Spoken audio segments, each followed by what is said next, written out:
this and you made it to day 2. Congrats. That's right, it's part 2. And for this one, we're making the fabric. So first, I am saran wrapping the whole entire head, actually half of the head. And then after you saran wrap about half of the head, a little bit more just to give it some room, you put duct tape on that half. And this will give you a stencil, as you'll see in just a little bit, where you can cut slits in it to make it flat, and then you'll place it on your fabric, so that way you have a little stencil you can use to cut it. So as you see, I am cutting some slits on the top, and that will make it so it is all flattened down. And now I'm going to place it on the fabric and trace it with my red marker. And usually I trace it a little bit large, just because when we sew it, I always have a little bit of room. And you'll see here, after I am done, I start cutting, and I actually cut about less than 1/4 of an inch away from that red line. And so that gives you plenty of room to sew without making any mistakes, hopefully. Here I am using a hand sewer, which is amazing. It helped so much. And so I'm just sewing all the seams together that need to be. After each little sewing thing I do, I use hot glue to hold that thread in place so that way it doesn't unravel. Because I made a mistake with the Chica mask I made, which will pop up on screen, where I forgot to hot glue it and it just unraveled multiple times. I was pretty stupid, but you learn by your mistakes. And here's the second half of the fabric head I'm making.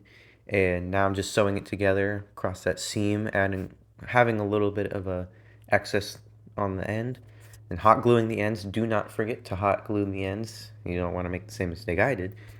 So now, after you're done, and after you hot glue this last bit right here, you'll see that it comes together pretty nicely.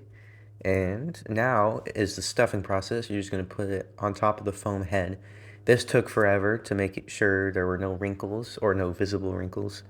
And make sure to pin it down just so you know where it would be, like how it would look flat. And now I'm just kind of spreading it out, making sure the wrinkles aren't as visible. And I will be adding a little bit of black texture using a sponge and some black paint. So some of those wrinkles won't be as visible, so it'll look pretty good. And now I'm just cutting out the eye holes with an X-Acto knife and scissors, and I will be folding them over and pinning them down just to get that out of the way. And now I'm hot gluing the fabric onto the foam. I'm starting with the cheeks because that was the hardest part, because I had to find a way to loop it over while also showing the cheeks and not having a gap in between the foam and the fabric. So I just did a little bit at a time, kind of spreading it, and any of that excess stuff that I had to spread, I moved to the back because you're not really going to see the mask from the back. This process was very time consuming and it takes a lot of patience. So just give it some time and it will end up looking good. As you see, some of the wrinkles have gone away, and just remember I'll be touching it up. So this is what it looks like. And now I'm moving on to the muzzle. And you may notice that the muzzle is the same material and same color as the rest of his head that I'm making, even though in the game it's not the same color, it's a little lighter shade. That's because I am, again, adding texture, like a black paint sponge texture to the head, which will make it appear darker than the muzzle. So that's what I'm going to be doing, and it will hopefully turn out well. I have not tried this. I've only used the Chica head, and all I can say is that the yellow turned darker, so hopefully this will work. Now I'm just measuring it up, making sure that it is looking good before I hot glue it.